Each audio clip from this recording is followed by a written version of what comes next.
Hello dear learners, I welcome you all to the today's video lecture on sulfonamides.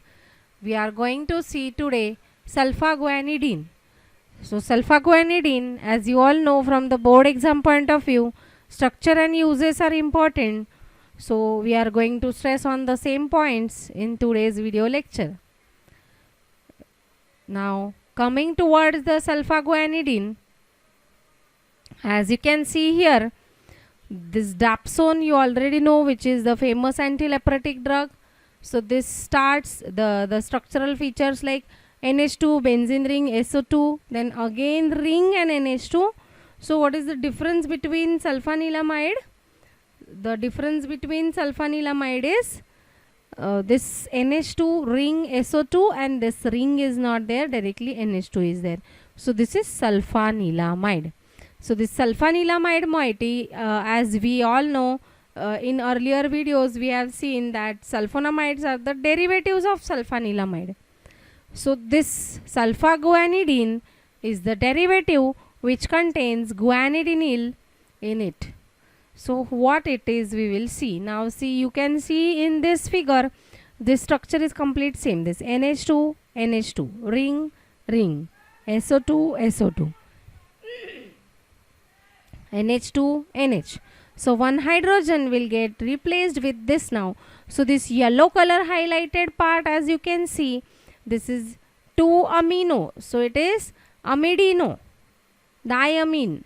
It is called as amidino group.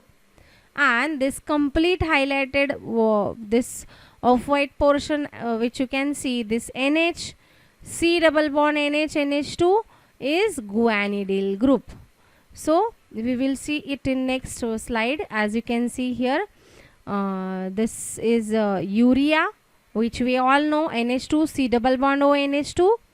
So when this C double bond O will be replaced, as it is in there in this structure, with NH, where it is C double bond O, here it is C double bond NH.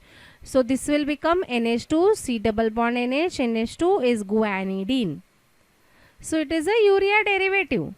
So this, if you can see, this guanidine is attached on the sulfanilamide moiety. But this complete comprise of sulfanilamide moiety, and this is amidino.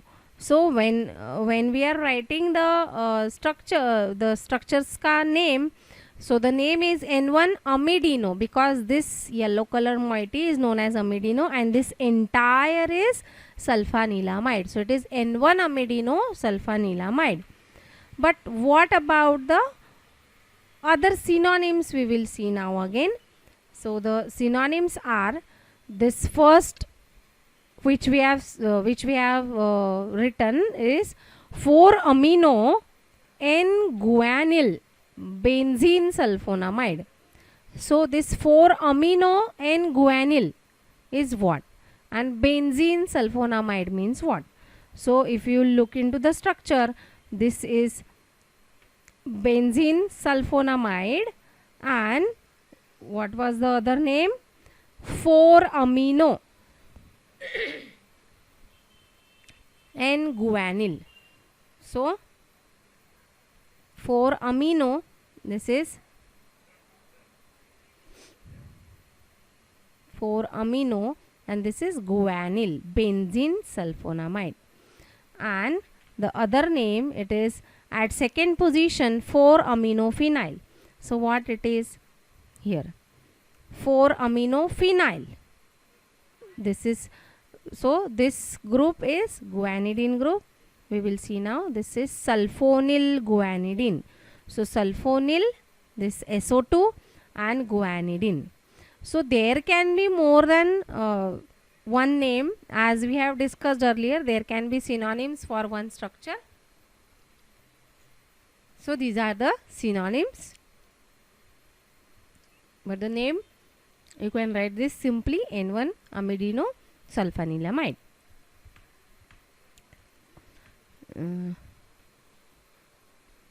Now coming towards the uses of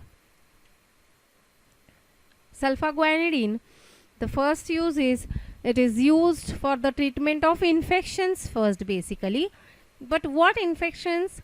It is used in local intestinal bacterial infection, that is enteric infections, as well as sterilization of colon, that means removal of bacteria from the colon, and other conditions. Secondly, since it is not readily absorbed in the intestinal tract, intestinal infections such as bacillary dysentery. So this bacillary dysentery specifically, now this is also intestinal infection. Here it is shigellosis. The shigellosis, bacillary dysentery, that is shigellosis. It is the infection which is caused by Shigella, bacteria known as Shigella, which is an intestinal disease.